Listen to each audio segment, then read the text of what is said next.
আজকে Friday special ডিমের কোরমা করব।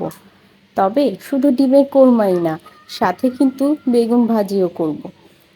আসলে আম্মুর বাসা থেকে গত সপ্তাহে আমি আসার সময় আম্মু আমাকে কিছু পোলাও দিয়ে দিয়েছিল, সাথে মাংস। তো মাংস তো কবেই খেয়ে ফেলছি, পোলাওটা ডিপ ফ্রিজে রেখে দিয়েছিলাম।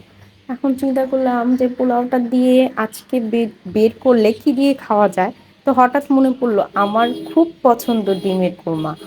আর একটু গ্রেভি গ্রেভি করে ডিমের কোরমা করলে খেতে যে কি মজা লাগে পোলাও দিয়ে। তো ডিমের কোরমা যখন করব তো সাথে আর কি করা যায়। তো তারপর মনে হলো যে বেগুন ভাজার থেকে বেস্ট আর কিছু হতে পারে না পোলাওর সাথে।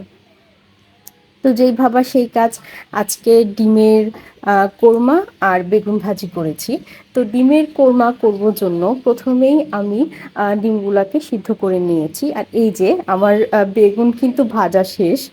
তো যেই তেলটাতে বেগুন ভেজেছিলাম অল্প কিছু তেল ছিল, তো তেলটা পরে কিভাবে দিব, এর জন্য ওই তেলটাতেই আমি ডিমের কোরমা করব। তো ওই তেলের সাথে কিছু তেল মিলিয়ে ডিমটা ভেজে নিয়েছি।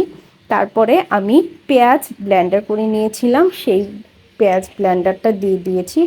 আর বাটা মানে পেঁয়াজ বাটাটা দিয়ে দিয়েছি। তার ভেতরে দিয়েছি গরম মশলা এবং আদা বাটা, রসুন বাটা, তারপর টক দই, 1 চামচ গুঁড়া দুধ, সব দিয়ে ভালো করে কষিয়ে ডিম দিয়েছি এবং 3টা কাঁচামরিচ দিয়ে দিয়েছি।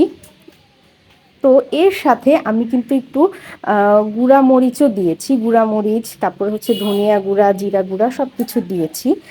এখন লবণটা দিতে ভুলে গিয়েছিলাম, সেটাও দিয়ে ফেলেছি। তো এই তো আমার রান্না কিন্তু শেষ। আর আজকে সব এতটুকুই। সবাই ভালো থাকবেন। আল্লাহ হাফেজ।